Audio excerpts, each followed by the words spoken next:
Hello dear learners, welcome to the class. Topic for today's lecture is Are Human Rights Universal? Issue of Cultural Relativism. A very important topic and important concept in the political science. Human rights, without which an individual cannot survive. Every individual has human rights by the virtue of his being the member of the human family.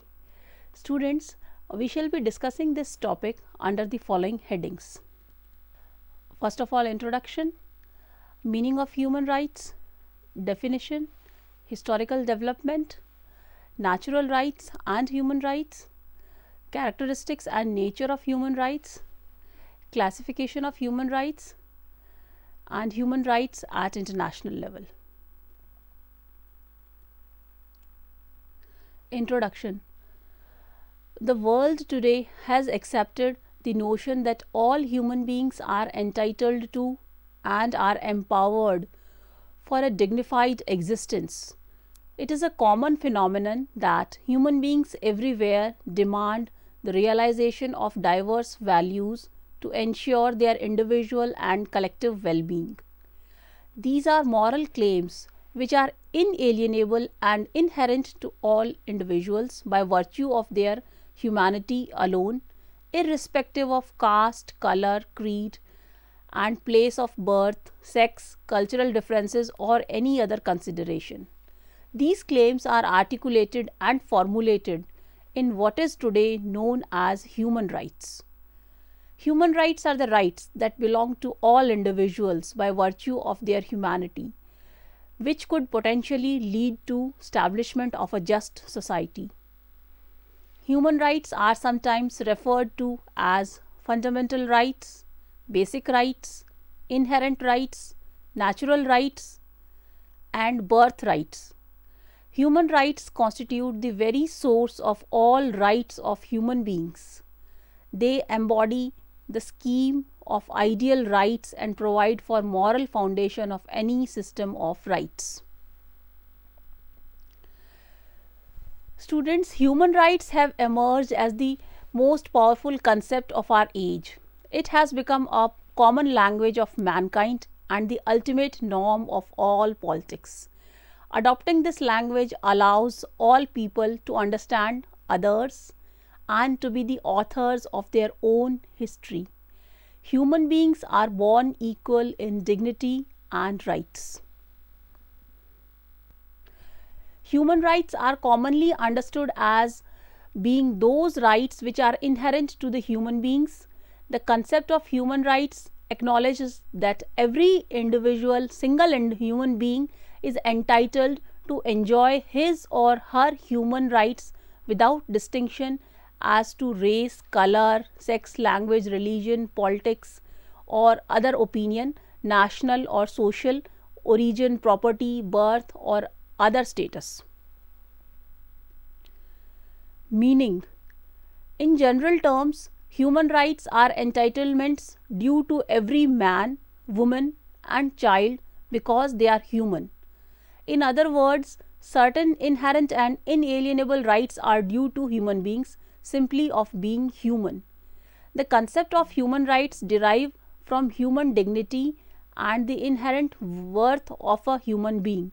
Therefore, it is suggested that whatever adds to human dignity and the fundamental freedom of humans is a human right.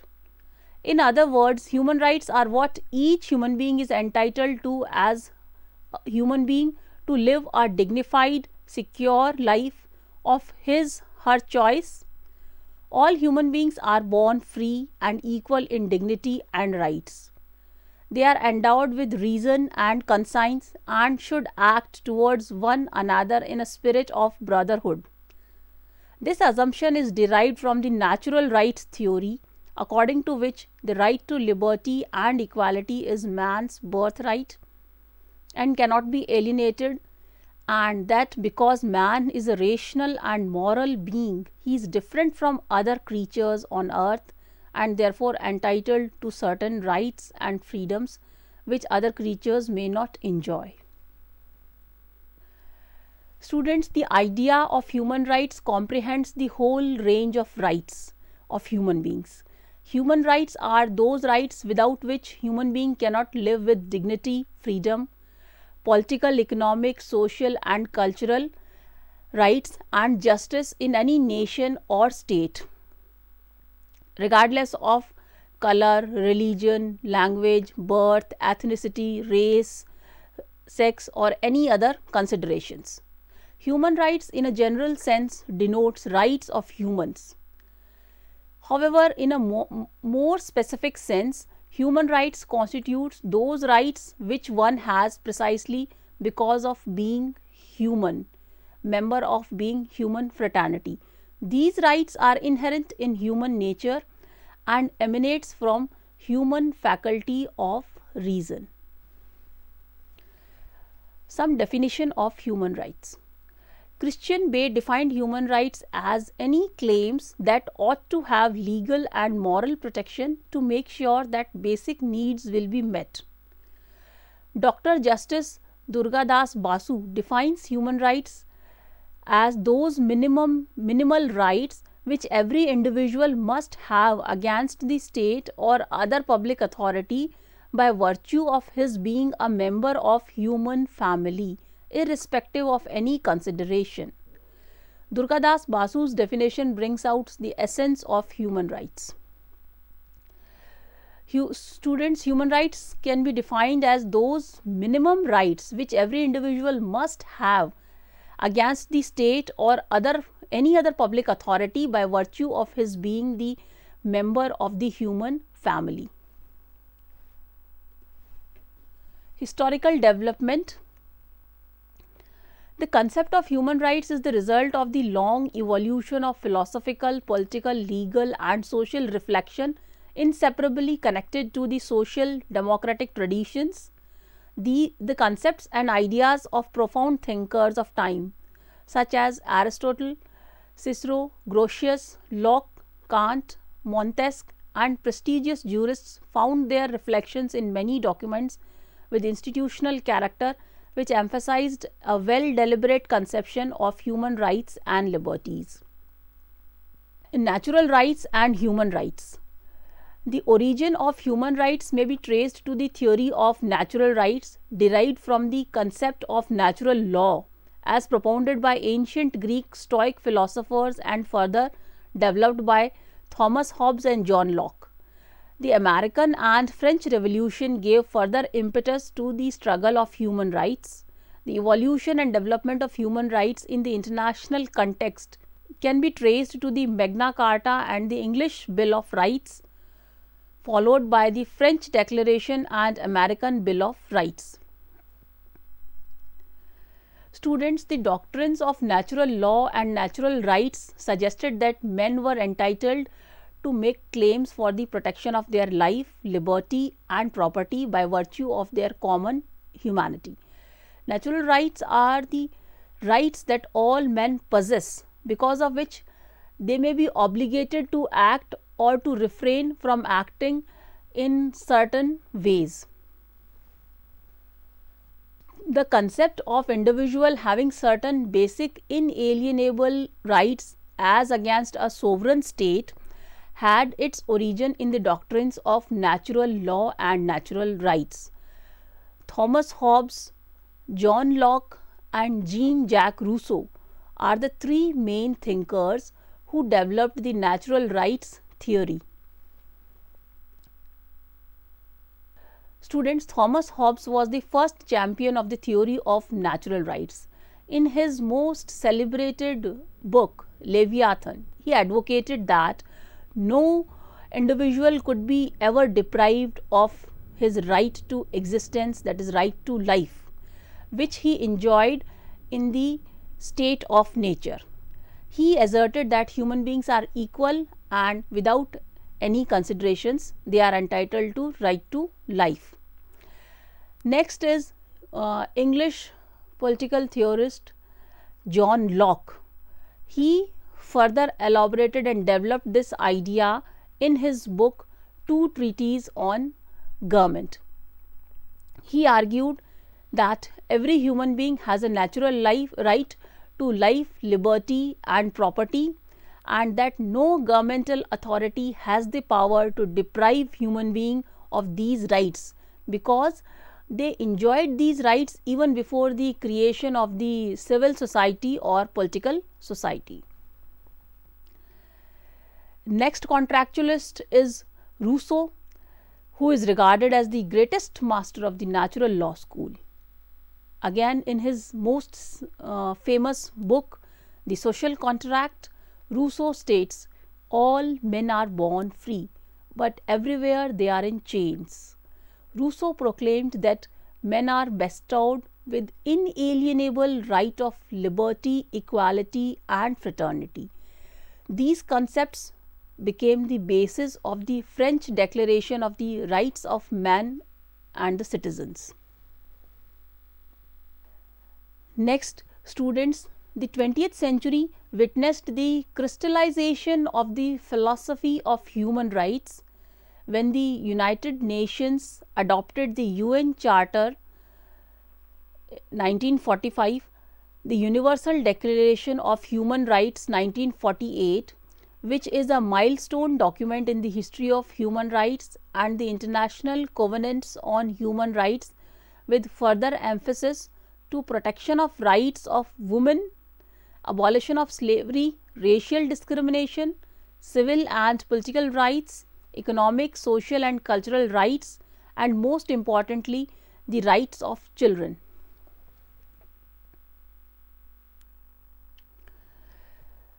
Students, very often and most common usage of human rights came into being in the 20th century, and this expression was used in the international law only after the end of the Second World War, with the establishment of the United Nations and the adoption by the United Nations of the Universal Declaration of Human Rights, which General Assembly adopted in 1948.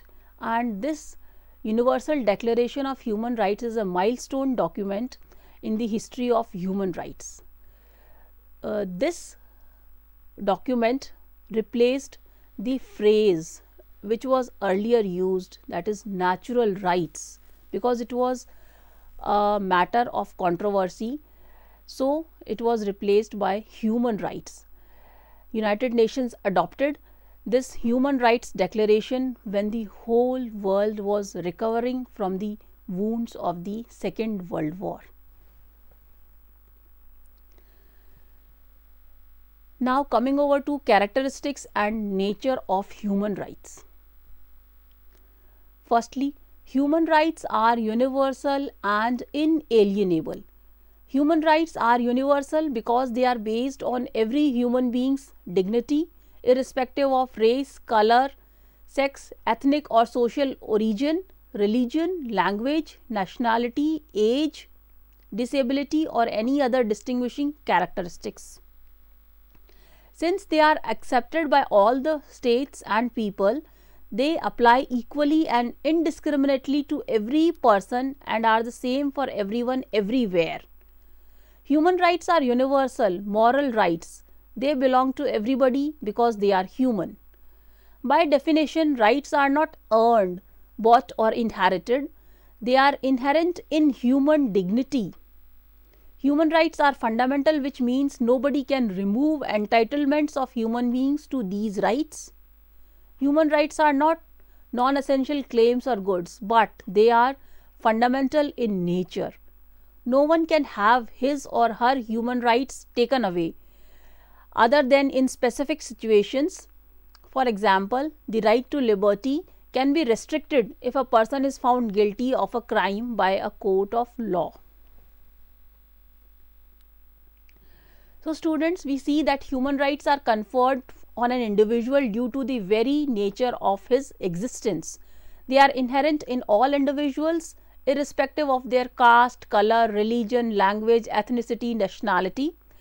Human rights are inalienable.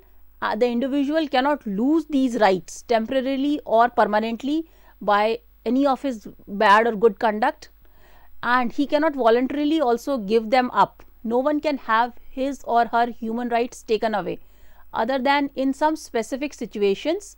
That is, for example, right to liberty can be restricted if any person is found guilty of any crime by any court of law.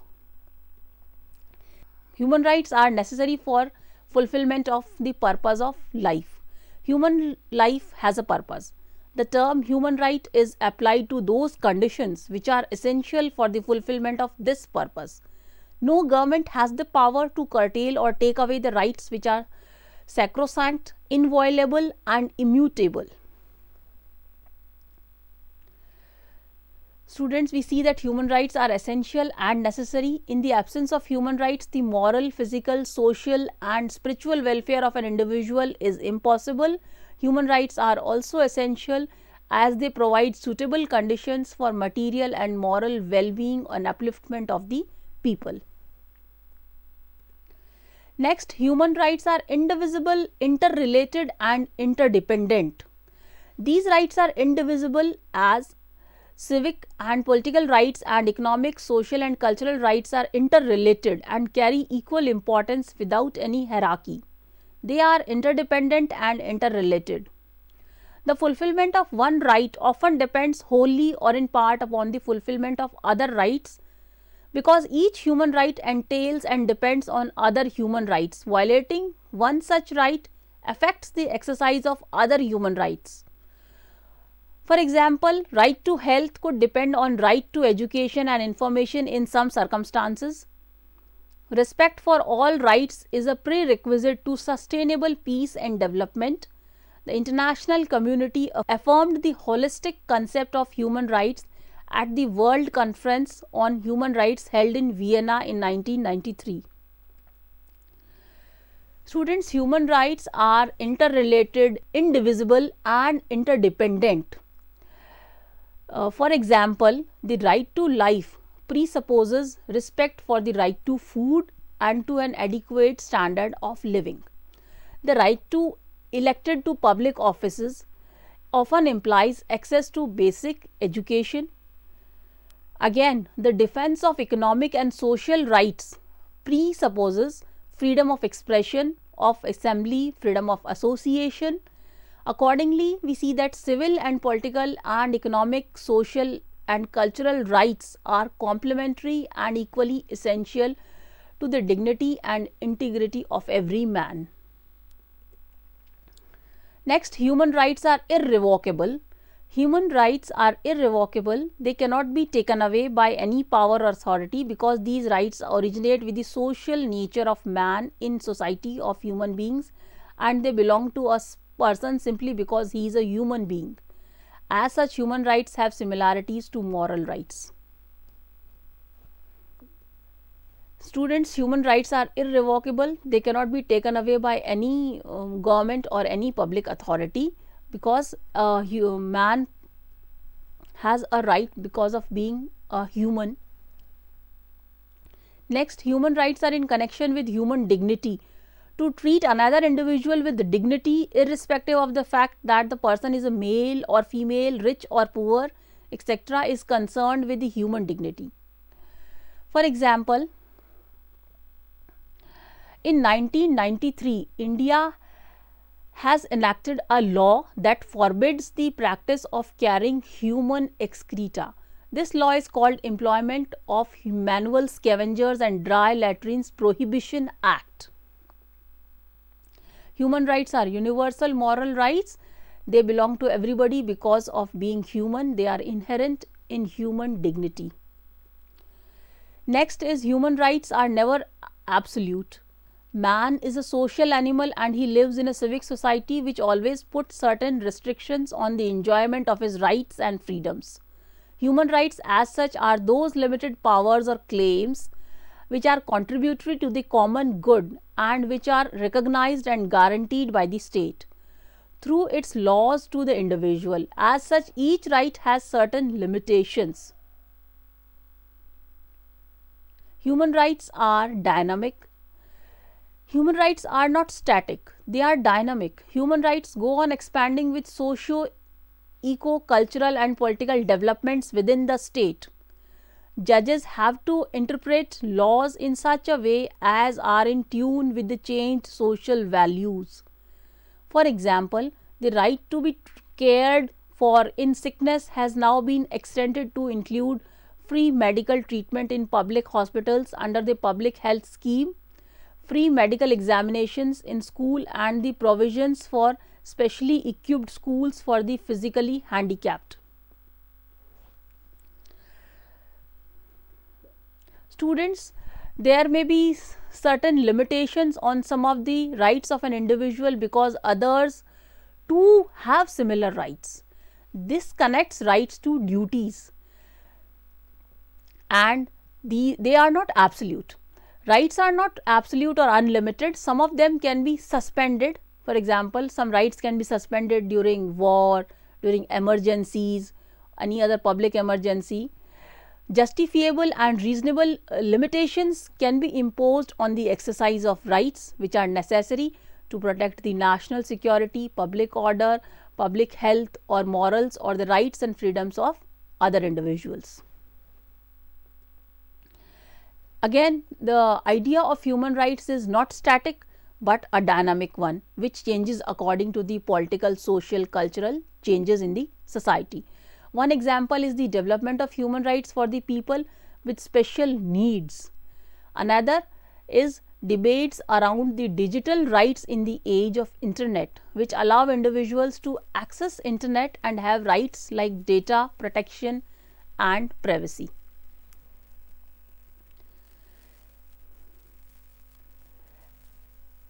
Next, rights as limit to state power. Human rights imply that every individual has legitimate claims upon his or her society for certain freedom and benefits. So, human rights limit the state's power.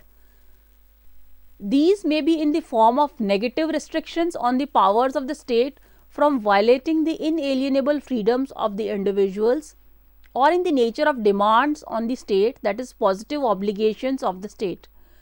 For example, 6 freedoms that are enumerated under the right to liberty forbid the state from interfering with the individual. Next is human rights entails both rights and obligations. Human rights entails rights and obligations. States assume obligations and duties under the international law to protect and fulfill human rights. The obligation to respect means that states must refrain from interfering with or curtailing the enjoyment of human rights. The obligation to protect requires state to protect individuals and group of human rights abuses. The obligation to fulfill means that states must take positive action to facilitate the enjoyment of basic human rights at the individual level. While we are entitled our human rights, we should also respect the human rights of others. Classification of human rights. Human rights can be broadly classified on 5 bases. They are civil human rights, political human rights, economic human rights, social and cultural human rights, development oriented human rights. Civil and political rights. These rights are also called first generation rights and are the earliest form of natural or human rights which were advocated. The civil and political human rights are collectively known as liberty oriented human rights because they provide, protect and guarantee individual liberty to an individual against the state and its agencies. Civil and political rights are mentioned in Articles 2 to 21 of the Universal Declaration of Human Rights, including right to life, liberty and security of the person, freedom from slavery, torture, arbitrary arrest or detention, etc. Students, the 17th and 18th centuries contributed to the strengthening of the civil and political rights which assured civil and political liberties of the individual, that is, right to life, liberty, property, security of person, prohibition of slavery, torture, arbitrary arrest, detention, exile, right to free trial, freedom of movement, religion, freedom of expression, thought, right to privacy, right to seek asylum, right to nationality, etc. These rights are sometimes known as first generation human rights, as they were formulated in the 17th and 18th centuries in the Western socio-political thought. Next is economic, social and cultural rights. These rights are also called second generation rights and emphasize the socialist tradition, highlighting the social and class inequalities that arise out of the capitalist economy. The economic, social and cultural rights, including the rights of the minorities, are collectively known as security oriented human rights, because these rights collectively provide and guarantee the essential security in the life of an individual. In the absence of these rights, the very existence of human being would be in danger. The 20th century contributed to the development and strengthening of economic, social and cultural rights and the rights of minorities as well. These rights aim at the promotion of economic and social security through economic and social upliftment of the weaker sections of society. These rights are essential for dignity of personhood as well as for full and free development of human personality in all possible directions. These human rights are highlighted in the articles 22 to 27 of the UDHR, that is Human Rights Declaration. Next is solidarity or group rights. Another set of rights has emerged which is called solidarity or group rights or third generation of rights. In contrast to separate individuals, these rights are held by social groups and have been shaped by global south perspective.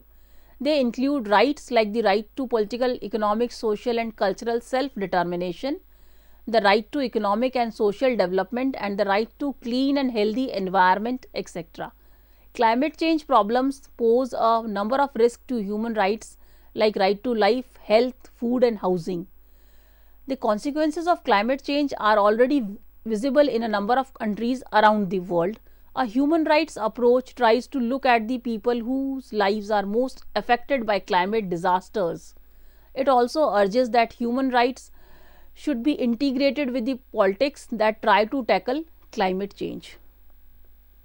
So students, next is development oriented human rights that are of very recent origin in the late 20th century, and these rights enable an individual to participate in the process of development including environment protection, enable an individual to enjoy absolutely all the free gifts of nature provided by the nature, air, water, food and natural resources, and they are very much important to the right to peace and right to good governance across the globe. Human rights at international level. After the establishment of United Nations, efforts have been made to establish an international regime for promotion and safeguarding of human rights through institutions, norms and treaties. Civil society actors are also involved in this process at domestic and international levels. The UN Universal Declaration of Human Rights is at the center of the international regime on human rights. In 1945, the UN Charter has urged universal respect and observation of human rights and fundamental freedoms of all individuals. However, it did not mention the specific human rights that were to be respected by various state governments. This shortcoming was overcome by UDHR in 1948. The UDHR is not a legally binding treaty, but it is seen as a part of customary international law, and it acts as a deterrent against violation of human rights by states. Two covenants were adopted in 1966, the International Covenant on Civil and Political Rights and the International Covenant on Economic, Social and Cultural Rights. This made the UDHR a legally binding human rights law. The UDHR along with these two covenants are generally called International Bill of Human Rights.